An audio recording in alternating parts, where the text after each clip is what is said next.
ಓಂ ನಮಃ ಶಿವಾಯ. ನಮ್ಮ ಚಾನೆಲ್ ವಿಡಿಯೋಗಳ ಹೆಚ್ಚಿನ ಮಾಹಿತಿಗಾಗಿ ಸಬ್ಸ್ಕ್ರೈಬ್ ಬಟನ್ಗೆ ಕ್ಲಿಕ್ ಮಾಡಿ ನಮ್ಮ ಚಾನೆಲ್ಗೆ ಸಬ್ಸ್ಕ್ರೈಬ್ ಮಾಡಿ. ಈ ವಿಡಿಯೋ ಇಷ್ಟವಾದಲ್ಲಿ ಲೈಕ್ ಮಾಡಿ, ಶೇರ್ ಮಾಡಿ ಹಾಗೂ ಕಮೆಂಟ್ ಮಾಡಿ. ವಾಣಿ ಡೇಟು 11/5/2026. ಪ್ರಾತಃ ಮುರಳಿ. ಓಂ ಶಾಂತಿ. ಬಾಪ್ ದಾದಾ ಮಧುಬನ ಮಧುರ ಮಕ್ಕಳೇ, ತಂದೆಯು ತಾವು ಮಕ್ಕಳನ್ನು ತಮ್ಮ ಸಮಾನ ಮಹಿಮಾ ಯೋಗ್ಯರನ್ನಾಗಿ ಮಾಡಲು ಬಂದಿದ್ದಾರೆ.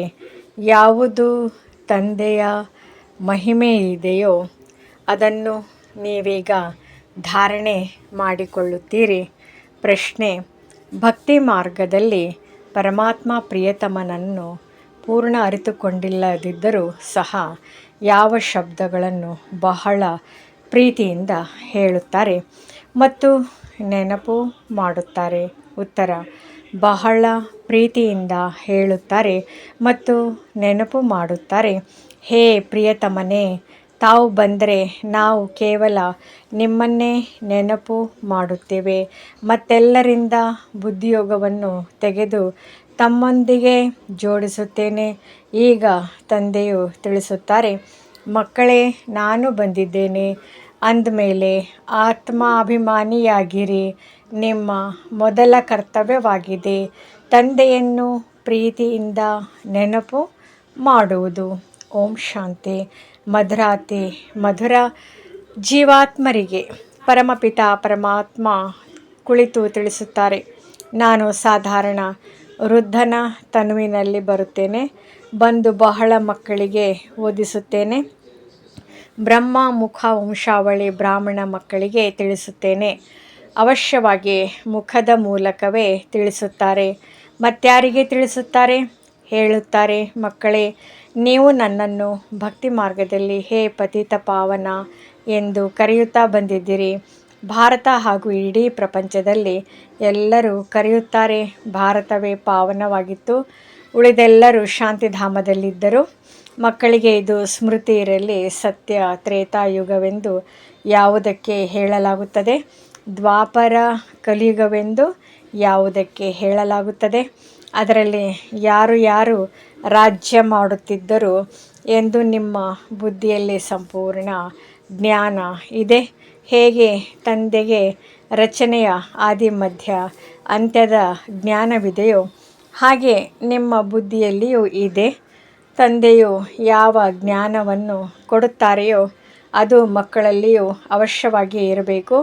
ತಂದೆಯು ಬಂದು ಮಕ್ಕಳನ್ನು ತಮ್ಮ ಸಮಾನರನ್ನಾಗಿ ಮಾಡುತ್ತಾರೆ. ಎಷ್ಟು ತಂದೆಯ ಮಹಿಮೆ ಇದೆಯೋ ಅಷ್ಟು ಮಕ್ಕಳಿಗೂ ಇದೆ. ತಂದೆಯು ಮಕ್ಕಳನ್ನು ಹೆಚ್ಚು ಮಹಿಮಾವಂತರನ್ನಾಗಿ ಮಾಡಿದ್ದಾರೆ. ಸದಾ ತಿಳಿದುಕೊಳ್ಳಿ, ಶಿವತಂದೆಯು ಇವರ ಅಂದರೆ ಬ್ರಹ್ಮ ಮೂಲಕ ಕಲಿಸುತ್ತಾರೆ. ಆತ್ಮವೇ ಒಬ್ಬರು ಇನ್ನೊಬ್ಬರೊಂದಿಗೆ ಮಾತನಾಡುತ್ತದೆ. ಆದರೆ ಮನುಷ್ಯರು ದೇಹಾಭಿಮಾನಿಗಳಾಗಿರುವ ಕಾರಣ ಇಂಥವರು ಓದಿಸುತ್ತಾರೆ ಎಂದು ಹೇಳುತ್ತಾರೆ. ವಾಸ್ತವದಲ್ಲಿ ಎಲ್ಲವನ್ನೂ ಮಾಡುವುದು ಆತ್ಮವೇ ಆಗಿದೆ. ಆತ್ಮವೇ ಪಾತ್ರವನ್ನು ಅಭಿನಯಿಸುತ್ತದೆ. ಈಗ ದೇಹಿ ಅಭಿಮಾನಿಗಳಾಗಬೇಕಾಗಿದೆ. ಪದೇ ಪದೇ ತಮ್ಮನ್ನು ಆತ್ಮನೆಂದು ತಿಳಿಯಬೇಕಾಗಿದೆ. ಎಲ್ಲಿಯವರೆಗೆ ತಮ್ಮನ್ನು ಆತ್ಮನೆಂದು ತಿಳಿಯುವುದಿಲ್ಲವೋ ಅಲ್ಲಿಯವರೆಗೆ ತಂದೆಯನ್ನು ನೆನಪು ಮಾಡಲು ಸಾಧ್ಯವಿಲ್ಲ. ಮರೆತು ಹೋಗುತ್ತಾರೆ. ನೀವು ಯಾರ ಮಕ್ಕಳಾಗಿದ್ದೀರಿ ಎಂದು ನಿಮ್ಮನ್ನು ಕೇಳಿದಾಗ ನಾವು ಶಿವತಂದೆಯ ಮಕ್ಕಳಾಗಿದ್ದೇವೆ ಎಂದು ಹೇಳುತ್ತೀರಿ. ವಿಸಿಟರ್ ಬುಕ್ನಲ್ಲಿಯೂ ಬರೆಯಲಾಗಿದೆ, ನಿಮ್ಮ ತಂದೆ ಯಾರು. ಆಗ ಕೂಡಲೇ ದೇಹದ ತಂದೆಯ ಹೆಸರನ್ನು ತಿಳಿಸುತ್ತಾರೆ. ಒಳ್ಳೆಯದು. ಈಗ ಆತ್ಮದ ತಂದೆಯು ಹೆಸರನ್ನು ತಿಳಿಸಿ. ಆಗ ಕೆಲವರು ಕೃಷ್ಣನ, ಕೆಲವರು ಹನುಮಂತನ ಹೆಸರನ್ನು ಬರೆಯುತ್ತಾರೆ. ಕೆಲವರು ನಮಗೆ ಗೊತ್ತಿಲ್ಲವೆಂದು ಬರೆಯುತ್ತಾರೆ. ಅರೆ, ನೀವು ಲೌಕಿಕ ತಂದೆಯನ್ನು ಅರಿತುಕೊಂಡಿದ್ದೀರಿ ಮತ್ತು ಪಾರಲೌಕಿಕ ತಂದೆ ಯಾರನ್ನು ನೀವು ಯಾವಾಗಲೂ ದುಃಖದಲ್ಲಿ ನೆನಪು ಮಾಡುತ್ತೀರಿ ಅವರನ್ನೇ ಅರಿತುಕೊಂಡಿಲ್ಲವೇ? ಹೇ ಭಗವಂತ, ದಯೆ ತೋರಿಸಿ. ಹೇ ಭಗವಂತ, ಒಂದು ಮಗುವನ್ನು ಕೊಡಿ ಎಂದು ಬೇಡುತ್ತಾರಲ್ಲವೇ. ಈಗ ತಂದೆಯು ಬಹಳ ಸಹಜ ಮಾತನ್ನು ತಿಳಿಸುತ್ತಾರೆ. ನೀವು ದೇಹಾಭಿಮಾನದಲ್ಲಿರುತ್ತೀರಿ, ಆದ್ದರಿಂದ ತಂದೆಯ ಆಸ್ತಿಯ ನಶೆ ಏರುವುದಿಲ್ಲ. ನಿಮಗಂತೂ ಬಹಳ ನಶೆ ಏರಬೇಕು. ಭಕ್ತಿ ಮಾಡುವುದು ಭಗವಂತನೊಂದಿಗೆ ಮಿಲನ ಮಾಡುವುದಕ್ಕಾಗಿ ಯಜ್ಞ, ತಪ, ದಾನ, ಪುಣ್ಯ ಇತ್ಯಾದಿಗಳನ್ನು ಮಾಡುವುದೆಲ್ಲವೂ ಭಕ್ತಿಯಾಗಿದೆ. ಎಲ್ಲರೂ ಒಬ್ಬ ಭಗವಂತನನ್ನು ನೆನಪು ಮಾಡುತ್ತಾರೆ. ತಂದೆಯು ತಿಳಿಸುತ್ತಾರೆ, ನಾನು ನಿಮ್ಮ ಪತಿಯರಿಗೂ ಪತಿ, ತಂದೆಯರಿಗೂ ತಂದೆಯಾಗಿದ್ದೇವೆ. ಎಲ್ಲ ತಂದೆಯವರು ಭಗವಂತನನ್ನು ಅವಶ್ಯವಾಗಿ ನೆನಪು ಮಾಡುತ್ತಾರೆ. ಆತ್ಮರೇ ನೆನಪು ಮಾಡುತ್ತಾರೆ. ಭ್ರುಕುಟಿಯ ಮಧ್ಯದಲ್ಲಿ ಹೊಳೆಯುವ ನಕ್ಷತ್ರವೆಂದು ಭಲೆ ಹೇಳುತ್ತಾರೆ, ಆದರೆ ಅರ್ಥವನ್ನು ತಿಳಿಯದೆ ಹಾಗೆಯೇ ಹೇಳಿಬಿಡುತ್ತಾರೆ. ರಹಸ್ಯವೇನೂ ಗೊತ್ತಿಲ್ಲ. ನೀವು ಆತ್ಮನನ್ನೇ ತಿಳಿದುಕೊಂಡಿಲ್ಲವೆಂದರೆ ಆತ್ಮದ ತಂದೆಯನ್ನು ಹೇಗೆ ತಿಳಿದುಕೊಳ್ಳುವಿರಿ? ಸಾಕ್ಷಾತ್ಕಾರವಂತೂ ಭಕ್ತಿ ಮಾರ್ಗದ್ದಾಗುತ್ತದೆ. ಭಕ್ತಿ ಮಾರ್ಗದಲ್ಲಿ ಪೂಜೆಯು ದೊಡ್ಡ ದೊಡ್ಡ ಲಿಂಗುಗಳನ್ನು ಇಟ್ಟುಕೊಳ್ಳುತ್ತಾರೆ. ಏಕೆಂದರೆ ಒಂದು ವೇಳೆ ಬಿಂದುವಿನ ರೂಪವನ್ನು ತೋರಿಸಿದರೆ ಯಾರೂ ತಿಳಿದುಕೊಳ್ಳಲು ಸಾಧ್ಯವಿಲ್ಲ. ಇದು ಬಹಳ ಸೂಕ್ಷ್ಮ ಮಾತಾಗಿದೆ. ಪರಮಾತ್ಮನಿಗೆ ಅಖಂಡ ಜ್ಯೋತಿ ಸ್ವರೂಪನೆಂದು ಹೇಳುತ್ತಾರೆ. ಅವರಿಗೆ ಬಹಳ ದೊಡ್ಡ ರೂಪವಿದೆ ಎಂದು ಮನುಷ್ಯರು ಹೇಳುತ್ತಾರೆ. ಬ್ರಹ್ಮ ಸಮಾಜದವರು ಜ್ಯೋತಿಯನ್ನು ಪರಮಾತ್ಮನೆಂದು ಹೇಳುತ್ತಾರೆ. ಪರಂಪಿತ ಪರಮಾತ್ಮನು ಬಿಂದುವಾಗಿದ್ದಾರೆಂದು ಪ್ರಪಂಚದಲ್ಲೇ ಯಾರಿಗೂ ಗೊತ್ತಿಲ್ಲ. ಆದ್ದರಿಂದ ಗೊಂದಲದಲ್ಲಿದ್ದಾರೆ. ಮಕ್ಕಳು ಸಹ ಹೇಳುತ್ತಾರೆ, ಬಾಬಾ, ಯಾರನ್ನು ನೆನಪು ಮಾಡುವುದು ಭಕ್ತಿಯಲ್ಲಿ ಪರಮಾತ್ಮನು ದೊಡ್ಡ ಲಿಂಗು ರೂಪದಲ್ಲಿದ್ದಾರೆಂದು ನಾವು ಕೇಳಿದ್ದೆವು. ಈಗ ಬಿಂದುವನ್ನು ಹೇಗೆ ನೆನಪು ಮಾಡುವುದು? ತಂದೆಯು ತಿಳಿಸುತ್ತಾರೆ, ಅರೆ, ನೀವಾತ್ಮರು ಬಿಂದುವಾಗಿದ್ದೀರಿ, ನಾನು ಬಿಂದುವಾಗಿದ್ದೇನೆ. ಆತ್ಮವನ್ನು ಕರೆಸುತ್ತಾರೆ. ಅಂದಮೇಲೆ ಅವಶ್ಯವಾಗಿ ಇಲ್ಲಿಯೇ ಬಂದು ಕುಳಿತುಕೊಳ್ಳುತ್ತಾರೆ. ಭಕ್ತಿ ಮಾರ್ಗದಲ್ಲಿ ಯಾವ ಸಾಕ್ಷಾತ್ಕಾರ ಇತ್ಯಾದಿಗಳಾಗುತ್ತದೆಯೋ ಅದೆಲ್ಲವೂ ಭಕ್ತಿಯದಾಗಿದೆ. ಭಕ್ತಿಯನ್ನು ಸಹ ಒಬ್ಬರಿಗೆ ಮಾಡುವುದಿಲ್ಲ, ಅನೇಕರನ್ನು ಭಗವಂತರನ್ನಾಗಿ ಮಾಡಿಬಿಟ್ಟಿದ್ದಾರೆ. ಭಕ್ತರು ಯಾರು ಭಕ್ತಿ ಮಾಡುತ್ತಾ ಇರುತ್ತಾರೆಯೋ ಅವರಿಗೆ ಭಗವಂತನೆಂದು ಹೇಗೆ ಹೇಳುವುದು? ಒಂದು ವೇಳೆ ಪರಮಾತ್ಮ ಸರ್ವವ್ಯಾಪಿ ಎಂದು ಹೇಳುವುದಾದರೆ ಮತ್ತೆ ಯಾರ ಭಕ್ತಿ ಮಾಡುತ್ತಾರೆ? ಅದರಲ್ಲಿಯೂ ಭಿನ್ನ ಭಿನ್ನ ಪ್ರಕಾರದ ಭಕ್ತಿ ಮಾಡುತ್ತಾರೆ. ತಂದೆಯು ತಿಳಿಸುತ್ತಾರೆ, ಮಕ್ಕಳೇ, ನಾವು ಇನ್ನೂ ಅನೇಕ ವರ್ಷಗಳು ಜೀವಿಸುತ್ತೇವೆ ಎಂದು ತಿಳಿಯಬೇಡಿ. ಈಗ ಸಮಯವು ಬಹಳ ಸಮೀಪಿಸುತ್ತಾ ಹೋಗುತ್ತಿದೆ. ನಿಶ್ಚಯವನ್ನಿಡಬೇಕಾಗಿದೆ. ತಂದೆಗೆ ಬ್ರಹ್ಮರವರ ಮೂಲಕ ಸ್ಥಾಪನೆ ಮಾಡಿಸಬೇಕಾಗಿದೆ. ನಾನು ಇವರ ಮೂಲಕ ನಿಮಗೆ ಸೃಷ್ಟಿಯ ಆದಿ, ಮಧ್ಯ, ಅಂತ್ಯದ ರಹಸ್ಯವನ್ನು ತಿಳಿಸುತ್ತೇನೆಂದು ಸ್ವಯಂ ತಂದೆಯೇ ಹೇಳುತ್ತಾರೆ. ಬ್ರಹ್ಮರವರ ಮೂಲಕ ಸ್ಥಾಪನೆ ಎಂದು ಹೇಳುತ್ತಾರೆ, ಆದರೆ ಇದನ್ನು ತಿಳಿದುಕೊಂಡಿಲ್ಲ. ಹೊಸ ಪ್ರಪಂಚಕ್ಕೆ ವಿಷ್ಣುಪುರಿ ಎಂದು ಹೇಳಲಾಗುತ್ತದೆ. ಅರ್ಥಾತ್ ವಿಷ್ಣುವಿನ 2 ರೂಪಗಳಾದ ಲಕ್ಷ್ಮೀ ನಾರಾಯಣರು ರಾಜ್ಯ ಮಾಡುತ್ತಿದ್ದರು. ವಿಷ್ಣು ಯಾರೆಂಬುದು ಯಾರಿಗೂ ತಿಳಿದಿಲ್ಲ. ನಿಮಗೆ ತಿಳಿದಿದೆ. ಈ ಬ್ರಹ್ಮ ಸರಸ್ವತಿಯೇ ಈ ವಿಷ್ಣುವಿನ 2 ರೂಪ ಲಕ್ಷ್ಮೀ ನಾರಾಯಣರಾಗಿ ಪಾಲನೆ ಮಾಡುತ್ತಾರೆ. ಬ್ರಹ್ಮನ ಮೂಲಕ ಸ್ಥಾಪನೆ ವಿಷ್ಣುಪುರಿ, ಅರ್ಥಾತ್ ಮತ್ತೆ ಸ್ವರ್ಗದ ಪಾಲನೆ ಮಾಡುತ್ತಾರೆ. ನಿಮ್ಮ ಬುದ್ಧಿಯಲ್ಲಿ ಬರಬೇಕಾಗಿದೆ. ತಂದೆಯು ಜ್ಞಾನ ಸಾಗರನಾಗಿದ್ದಾರೆ. ಮನುಷ್ಯ ಸೃಷ್ಟಿಯ ಬೀಜ ರೂಪನಾಗಿದ್ದಾರೆ. ಅವರು ಈ ಡ್ರಾಮಾದ ಆದಿ, ಮಧ್ಯ, ಅಂತ್ಯವನ್ನು ತಿಳಿದುಕೊಂಡಿದ್ದಾರೆ. ಅವರೇ ಪತಿತ ಪಾವನನಾಗಿದ್ದಾರೆ. ಆ ತಂದೆಯ ಕರ್ತವ್ಯವೇ ನಿಮ್ಮ ಕರ್ತವ್ಯವಾಗಿದೆ. ನೀವು ಸಹ ಪತಿತರಿಂದ ಪಾವನರನ್ನಾಗಿ ಮಾಡುತ್ತೀರಿ. ಪ್ರಪಂಚದಲ್ಲಿ ಒಬ್ಬ ತಂದೆಗೆ 3-4 ಜನ ಮಕ್ಕಳಿದ್ದರೆ ಅವರಲ್ಲಿ ಕೆಲವರು ಬಹಳ ಉತ್ತಮ, ಉದ್ಯೋಗದಲ್ಲಿರುತ್ತಾರೆ. ಇನ್ನು ಕೆಲವರು ಬಹಳ ಕನಿಷ್ಠ ಮಟ್ಟದಲ್ಲಿರುತ್ತಾರೆ. ಇಲ್ಲಿ ನಿಮಗೆ ತಂದೆಯು ಒಂದೇ ಉದ್ಯೋಗವನ್ನು ಕಲಿಸುತ್ತಾರೆ. ನೀವು ಪತಿತರನ್ನು ಪಾವನರನ್ನಾಗಿ ಮಾಡಿರಿ, ಎಲ್ಲರಿಗೆ ಈ ಲಕ್ಷ್ಯವನ್ನು ಕೊಡಿ. ಶಿವ ತಂದೆಯು ತಿಳಿಸುತ್ತಾರೆ, ನನ್ನನ್ನು ನೆನಪು ಮಾಡಿ. ಗೀತೆಯಲ್ಲಿ ಕೃಷ್ಣ ಭಗವಾನ್ ವಾಚ್ವೆಂದು ಉಲ್ಟಾ ಬರೆದಿದ್ದಾರೆ. ನೀವು ತಿಳಿಸಬೇಕಾಗಿದೆ, ಭಗವಂತನು ನಿರಾಕಾರ ಪುನರ್ಜನ್ಮ ರಹಿತನಾಗಿದ್ದಾರೆ. ಕೇವಲ ಇದೇ ತಪ್ಪಾಗಿದೆ. ಈಗ ನೀವು ಮಕ್ಕಳು ಕೃಷ್ಣಪುರಿಗೆ ಮಾಲೀಕರಾಗುತ್ತಿದ್ದೀರಿ. ಕೆಲವರು ರಾಜಧಾನಿಯಲ್ಲಿ ಬರುತ್ತಾರೆ, ಕೆಲವರು ಪ್ರಜೆಗಳಲ್ಲಿ ಬರುತ್ತಾರೆ. ಕೃಷ್ಣಪುರಿ ಎಂದು ಹೇಳಲಾಗುತ್ತಿದೆ ಏಕೆಂದರೆ ಕೃಷ್ಣನು ಎಲ್ಲರಿಗೆ ಪ್ರಿಯನಾಗಿದ್ದಾನೆ. ಮಕ್ಕಳು ಪ್ರಿಯರೆನಿಸುತ್ತಾರಲ್ಲವೇ, ಮಕ್ಕಳಿಗೂ ಸಹ ತಂದೆ ತಾಯಿಯೊಂದಿಗೆ ಪ್ರೀತಿ ಉಂಟಾಗುತ್ತದೆ.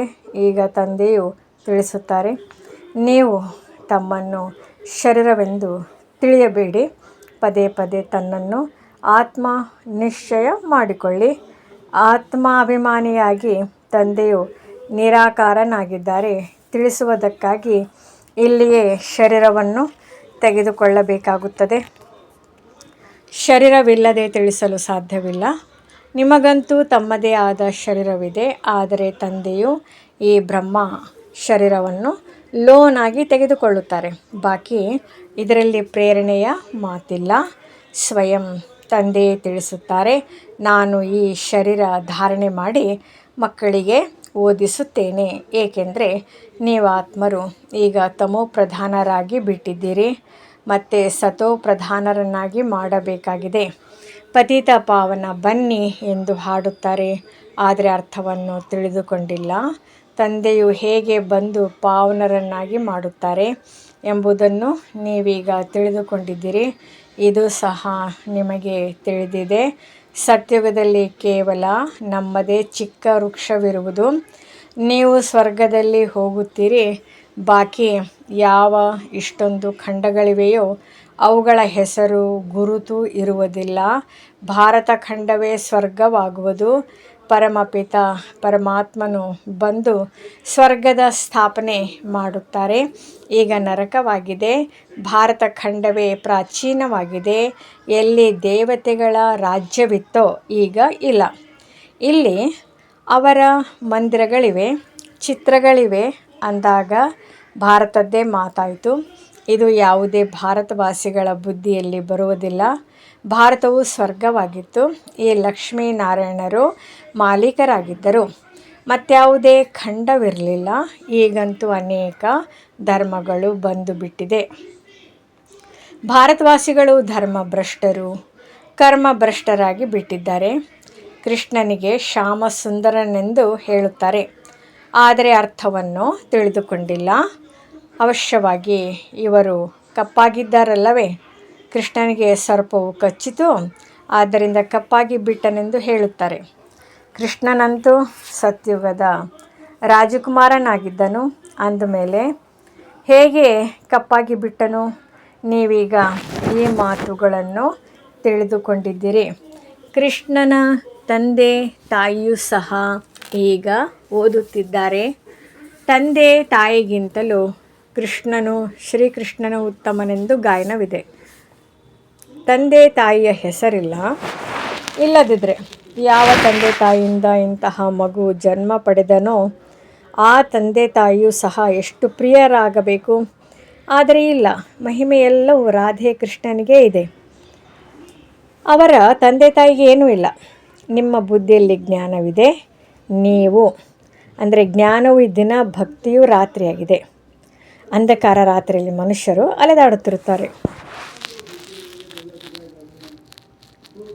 ಈಗ ನೀವು ಮಕ್ಕಳಿಗೆ ತಿಳಿಸಲಾಗುತ್ತದೆ, ಮನೆಯಲ್ಲಿಯೇ ಇರಿ, ಈ ಸೇವೆಯನ್ನು ಮಾಡುತ್ತಾ ಇರಿ. ಯಾರು ಬಂದರೂ ಇದನ್ನು ತಿಳಿಸಿ. ನೀವು ಒಬ್ಬ ಪ್ರಿಯತಮನಿಗೆ ಅರ್ಧ ಕಲ್ಪದ ಪ್ರಿಯತಮೆಯರಾಗಿದ್ದೀರಿ. ಭಕ್ತಿ ಮಾರ್ಗದಲ್ಲಿ ಎಲ್ಲರೂ ಅವರನ್ನು ನೆನಪು ಮಾಡುತ್ತಾರೆ. ಅಂದಮೇಲೆ ಪ್ರಿಯತಮೆಯರಾದರಲ್ಲವೇ. ಆದರೆ ಪ್ರಿಯತಮೆಯನ್ನು ಪೂರ್ಣ ತಿಳಿದುಕೊಂಡಿಲ್ಲ. ಬಹಳ ಪ್ರೀತಿಯಿಂದ ನೆನಪು ಮಾಡುತ್ತಾರೆ. ಹೇ ಪ್ರಿಯತಮನೇ, ನೀವು ಬಂದರೆ ನಾವು ಕೇವಲ ತಮ್ಮನ್ನೇ ನೆನಪು ಮಾಡುತ್ತೇವೆ. ಮತ್ತೆಲ್ಲರಿಂದ ಬುದ್ಧಿಯೋಗವನ್ನು ತೆಗೆದು ತಮ್ಮೊಂದಿಗೆ ಜೋಡಿಸುತ್ತೇವೆ. ಹೀಗೆ ಹಾಡುತ್ತಿದ್ದರಲ್ಲವೇ. ಆದರೆ ತಂದೆಯಿಂದ ನಮಗೆ ಯಾವ ಆಸ್ತಿಯೂ ಸಿಗುತ್ತದೆ ಎಂಬುದು ಯಾರಿಗೂ ತಿಳಿದಿಲ್ಲ. ಈಗ ತಂದೆಯು ತಿಳಿಸುತ್ತಾರೆ, ನೀವು ಆತ್ಮಾಭಿಮಾನಿಗಳಾಗಿ ತಂದೆಯನ್ನು ನೆನಪು ಮಾಡುವುದು ನೀವು ಮಕ್ಕಳ ಮೊದಲ ಕರ್ತವ್ಯವಾಗಿದೆ. ಮಗನು ಯಾವಾಗಲೂ ತಂದೆಯನ್ನು ಮತ್ತು ಮಗಳು ತಾಯಿಯನ್ನು ನೆನಪು ಮಾಡುತ್ತಾಳೆ. ಜೊತೆಗಾರರಲ್ಲವೇ. ನಮ್ಮ ತಂದೆಯ ಆಸ್ತಿಗೆ ನಾನು ವಾರಸುದಾರನಾಗುತ್ತೇನೆಂದು ಮಗನು ತಿಳಿಯುತ್ತಾನೆ. ಆದರೆ ಮಗಳು ಆ ರೀತಿ ಹೇಳುವುದಿಲ್ಲ. ನಾನಂತೂ ತಂದೆಯ ಮನೆಯಿಂದ ಮಾವನ ಮನೆಗೆ ಹೋಗಬೇಕಾಗಿದೆ ಎಂದು ಮಗಳು ತಿಳಿಯುತ್ತಾಳೆ. ಈಗ ನಿಮ್ಮದು ನಿರಾಕಾರ ಮತ್ತು ಸಾಕಾರ ತಂದೆಯ ಮನೆಯಾಗಿದೆ. ಹೇ ಪರಮಪಿತ ಪರಮಾತ್ಮ, ದಯೆ ತೋರಿಸಿ, ದುಃಖ ಹರಿಸಿ, ಸುಖ ಕೊಡಿ, ನಮ್ಮನ್ನು ಮುಕ್ತರನ್ನಾಗಿ ಮಾಡಿ, ನಮಗೆ ಮಾರ್ಗದರ್ಶಕರಾಗಿ ಎಂದು ಕರೆಯುತ್ತಾರೆ. ಆದರೆ ಅದರ ಅರ್ಥವನ್ನು ದೊಡ್ಡ ದೊಡ್ಡ ವಿದ್ವಾಂಸ ಆಚಾರ್ಯರು ಸಹ ತಿಳಿದುಕೊಂಡಿಲ್ಲ. ತಂದೆಯು ಸರ್ವರ ಮುಕ್ತಿದಾತನಾಗಿದ್ದಾರೆ. ಅವರೇ ಎಲ್ಲರ ಕಲ್ಯಾಣಕಾರಿಯಾಗಿದ್ದಾರೆ. ಬಾಕಿ ಮನುಷ್ಯರು ತಮ್ಮದೇ ಕಲ್ಯಾಣ ಮಾಡಿಕೊಳ್ಳಲು ಸಾಧ್ಯವಿಲ್ಲ. ಅಂದಮೇಲೆ ಅನ್ಯರಿಗೇನು ಮಾಡುತ್ತಾರೆ? ಇಲ್ಲಿ ತಂದೆಯು ತಿಳಿಸುತ್ತಾರೆ, ನಾನು ಗುಪ್ತವಾಗಿ ಬರುತ್ತೇನೆ. ಖುದಾ ದೋಸ್ತನ ಕಥೆಯನ್ನು ಕೇಳಿದ್ದೀರಲ್ಲವೇ. ಈಗ ಇದು ಕಲಿಯುಗ ಮತ್ತು ಸತ್ಯುಗದ ನಡುವಿನ ಸೇತುವೆಯಾಗಿದೆ. ಆ ತೀರವನ್ನು ಸೇರಬೇಕಾಗಿದೆ. ಈಗ ಖುದಾ ತಂದೆಯೂ ಆಗಿದ್ದಾರೆ, ಜೊತೆಗಾರನೂ ಆಗಿದ್ದಾರೆ. ಪರಮಪಿತ ಶಿಕ್ಷಕನ ಪಾತ್ರವನ್ನು ಅಭಿನಯಿಸುತ್ತಾನೆ. ಇಲ್ಲಿ ನಿಮಗೆ ಸಾಕ್ಷಾತ್ಕಾರವಾದರೆ ಜಾದುವೆಂದು ಹೇಳಿಬಿಡುತ್ತಾರೆ. ಸಾಕ್ಷಾತ್ಕಾರವಂತೂ ನವದಾ ಭಕ್ತಿ ಮಾಡುವವರಿಗೂ ಸಹ ಆಗುತ್ತದೆ. ಬಹಳ ತೀವ್ರ ಭಕ್ತರಿರುತ್ತಾರೆ. ದರ್ಶನ ನೀಡಿ, ಇಲ್ಲದಿದ್ದರೆ ನಾವು ತಲೆಯನ್ನು ಕತ್ತರಿಸಿಕೊಳ್ಳುತ್ತೇವೆ ಎಂದು ಹೇಳಿದಾಗ ಸಾಕ್ಷಾತ್ಕಾರವಾಗುತ್ತದೆ. ಅದಕ್ಕೆ ನವದಾ ಭಕ್ತಿ ಎಂದು ಹೇಳಲಾಗುತ್ತದೆ. ಇಲ್ಲಿ ನವದಾ ಭಕ್ತಿಯ ಮಾತಿಲ್ಲ. ಮನೆಯಲ್ಲಿ ಕುಳಿತಿದ್ದಂತೆಯೇ ಅನೇಕರಿಗೆ ಸಾಕ್ಷಾತ್ಕಾರವಾಗುತ್ತಿರುತ್ತದೆ. ದಿವ್ಯ ದೃಷ್ಟಿಯ ಬೀಗದ ಕೈ ನನ್ನ ಬಳಿ ಇದೆ. ಅರ್ಜುನನಿಗೂ ಸಹ ನಾನು ದಿವ್ಯ ದೃಷ್ಟಿಯನ್ನು ಕೊಟ್ಟೇನಲ್ಲವೇ. ಈ ಅವಿನಾಶ ನೋಡಿ, ತನ್ನ ರಾಜ್ಯವನ್ನು ನೋಡಿ ಎಂದು ಈಗ ನನ್ನನ್ನೊಬ್ಬನನ್ನೇ ನೆನಪು ಮಾಡಿದರೆ ನೀವು ಈ ರೀತಿ ಆಗುತ್ತೀರಿ. ವಿಷ್ಣು ಯಾರೆಂಬುದನ್ನು ನೀವೀಗ ತಿಳಿದುಕೊಂಡಿದ್ದೀರಿ. ಮಂದಿರವನ್ನು ಕಟ್ಟಿಸುವವರು ತಾವೇ ತಿಳಿದುಕೊಂಡಿರುವುದಿಲ್ಲ. ವಿಷ್ಣುವಿನ ಮೂಲಕ ಪಾಲನೆಯಾಗುತ್ತದೆ. 4 ಭುಜಗಳ ಅರ್ಥವೇ ಆಗಿದೆ. 2 ಭುಜಗಳು ಪುರುಷನದು, 2 ಭುಜಗಳು ಸ್ತ್ರೀಯದು. ವಿಷ್ಣುವಿನ 2 ರೂಪಗಳು ಲಕ್ಷ್ಮೀನಾರಾಯಣರಾಗಿದ್ದಾರೆ. ಆದರೆ ಏನನ್ನೂ ತಿಳಿದುಕೊಳ್ಳುವುದಿಲ್ಲ. ಯಾವುದರ ಜ್ಞಾನವೂ ಇಲ್ಲ. ಶಿವ ತಂದೆಯದಾಗಲಿ ವಿಷ್ಣುವಿನದಾಗಲಿ ಏನೂ ಗೊತ್ತಿಲ್ಲ. ಮೊಟ್ಟಮೊದಲು ತಂದೆಯ ಆಕರ್ಷಣೆ ಇತ್ತು. ಅನೇಕರು ಬರುತ್ತಿದ್ದರು. ಯಜ್ಞದ ಆದಿಯಲ್ಲಿ ಅಂಗಳವೆಲ್ಲವೂ ತುಂಬಿ ಹೋಗುತ್ತಿತ್ತು. ಜಡ್ಜ್, ಮ್ಯಾಜಿಸ್ಟ್ರೇಟ್ ಎಲ್ಲರೂ ಬರುತ್ತಿದ್ದರು. ನಂತರ ವಿಕಾರದ ಜಗಳವು ಪ್ರಾರಂಭವಾಯಿತು. ಮಕ್ಕಳಾಗಿದ್ದಿದ್ದರೆ ಸೃಷ್ಟಿಯು ಹೇಗೆ ನಡೆಯುವುದು? ಇದಂತೂ ಸೃಷ್ಟಿಯನ್ನು ವೃದ್ಧಿ ಮಾಡುವ ಕಾಯ್ದೆಯಾಗಿದೆ ಎಂದು ಹೇಳತೊಡಗಿದರು. ಭಗವಾನ್ ವಾಚ್, ಕಾಮ ಮಹಾಶತ್ರುವಾಗಿದೆ, ಅದರ ಮೇಲೆ ಜಯ ಗಳಿಸಬೇಕು ಎಂಬ ಗೀತೆಯ ಮಾತನ್ನೇ ಮರೆತು ಹೋದರು. ಸ್ತ್ರೀ ಪುರುಷ ಇಬ್ಬರು ಒಟ್ಟಿಗೆ ಬಂದರೆ ಅವರಿಗೆ ಜ್ಞಾನ ಕೊಡಿ, ಒಬ್ಬರೇ ಕೊಡಬೇಡಿ ಎಂದು ಹೇಳತೊಡಗಿದರು. ಇಬ್ಬರು ಬರಬೇಕಲ್ಲವೇ. ಇಬ್ಬರು ಒಟ್ಟಿಗೆ ಬಂದರೂ ಸಹ ಒಬ್ಬರು ಜ್ಞಾನವನ್ನು ಚೆನ್ನಾಗಿ ತಿಳಿದುಕೊಳ್ಳುತ್ತಾರೆ, ಕೆಲವರು ತಿಳಿದುಕೊಳ್ಳುವುದಿಲ್ಲ. ಅದೃಷ್ಟದಲ್ಲಿಲ್ಲವೆಂದರೆ ಏನು ಮಾಡಲು ಸಾಧ್ಯವಿಲ್ಲ. ಒಬ್ಬರು ಹಂಸ, ಇನ್ನೊಬ್ಬರು ಕೊಕ್ಕರೆಯಾಗಿ ಬಿಡುತ್ತಾರೆ. ಇಲ್ಲಿ ನೀವು ಬ್ರಾಹ್ಮಣರು ದೇವತೆಗಳಿಗಿಂತಲೂ ಉತ್ತಮರಾಗಿದ್ದಿರಿ. ನಿಮಗೆ ತಿಳಿದಿದೆ, ನಾವು ಈಶ್ವರಿಯ ಸಂತಾನರಾಗಿದ್ದೇವೆ, ಶಿವ ತಂದೆಯ ಮಕ್ಕಳಾಗಿದ್ದೇವೆ. ಸ್ವರ್ಗದಲ್ಲಿ ನಿಮಗೆ ಈ ಜ್ಞಾನವೇ ಇರುವುದಿಲ್ಲ. ನಿರಾಕಾರಿ ಪ್ರಪಂಚ ಮುಕ್ತಿಧಾಮದಲ್ಲಿದ್ದಾಗಲೂ ಈ ಜ್ಞಾನವಿರುವುದಿಲ್ಲ. ಈ ಜ್ಞಾನವು ಶರೀರದ ಜೊತೆಯಲ್ಲಿಯೇ ಸಮಾಪ್ತಿಯಾಗಿ ಬಿಡುತ್ತದೆ. ಈಗ ನಿಮಗೆ ಜ್ಞಾನವಿದೆ. ಒಬ್ಬ ತಂದೆಯು ಓದಿಸುತ್ತಿದ್ದಾರೆ. ಈಗ ಈ ಆಟವು ಮುಕ್ತಾಯವಾಗುತ್ತದೆ. ಎಲ್ಲ ಪಾತ್ರಧಾರಿಗಳು ಹಾಜರಿದ್ದಾರೆ. ತಂದೆಯೂ ಬಂದಿದ್ದಾರೆ. ಅಳಿದುಳಿದ ಆತ್ಮಗಳು ಸಹ ಬರುತ್ತಿದ್ದಾರೆ. ಯಾವಾಗ ಎಲ್ಲರೂ ಬಂದು ಬಿಡುವರೋ ಆಗ ವಿನಾಶವಾಗುವುದು. ಮತ್ತೆ ತಂದೆಯು ಎಲ್ಲರನ್ನೂ ಕರೆದುಕೊಂಡು ಹೋಗುವರು. ಎಲ್ಲರೂ ಹೋಗಬೇಕಾಗಿದೆ. ಈ ಪತಿತ ಪ್ರಪಂಚದ ವಿನಾಶವಾಗಲಿದೆ. ಒಳ್ಳೆಯದು.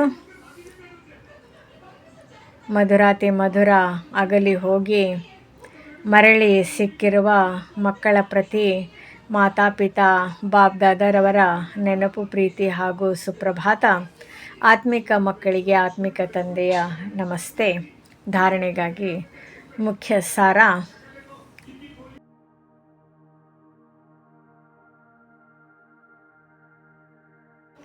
ಪತಿತರಿಂದ ಪಾವನರನ್ನಾಗಿ ಮಾಡುವ ಕರ್ತವ್ಯ ಯಾವುದು? ತಂದೆಯದಾಗಿದೆಯೋ ಅದೇ ಕರ್ತವ್ಯ ಮಾಡಬೇಕಾಗಿದೆ. ಎಲ್ಲರಿಗೆ ಲಕ್ಷ್ಯವನ್ನು ಕೊಡಬೇಕು. ತಂದೆಯನ್ನು ನೆನಪು ಮಾಡಿ ಮತ್ತು ಪಾವನರಾಗಿರಿ. ಎರಡನೇದ್ದು, ಈ ಬ್ರಾಹ್ಮಣ ಜೀವನವು ದೇವತೆಗಳಿಗಿಂತಲೂ ಉತ್ತಮ ಜೀವನವಾಗಿದೆ. ಈ ನಶೆಯಲ್ಲಿ ಇರಬೇಕಾಗಿದೆ. ಮತ್ತೆಲ್ಲದರಿಂದ ಬುದ್ಧಿಯೋಗವನ್ನು ತೆಗೆದು ಒಬ್ಬ ಪ್ರಿಯತಮನನ್ನು ನೆನಪು ಮಾಡಬೇಕಾಗಿದೆ.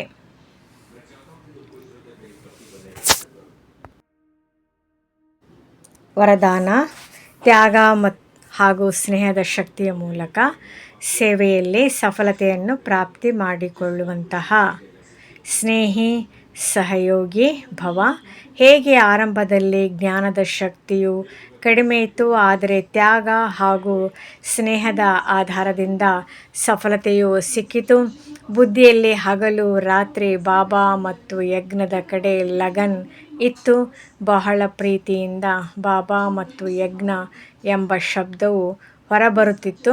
ಇದೇ ಸ್ನೇಹವು ಎಲ್ಲರನ್ನೂ ಸಹಯೋಗದಲ್ಲಿ ಕರೆತಂದಿತು.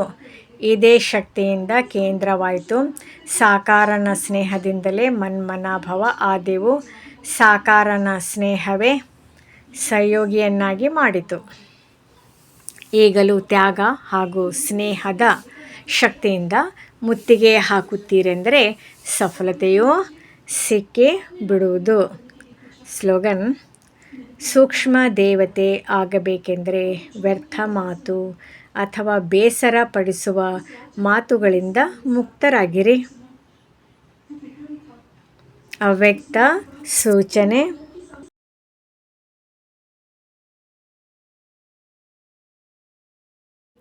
ಸದಾ ಅಚಲ ಅಡೋಲ ಏಕರಸ ಸ್ಥಿತಿಯ ಅನುಭವ ಮಾಡಿ.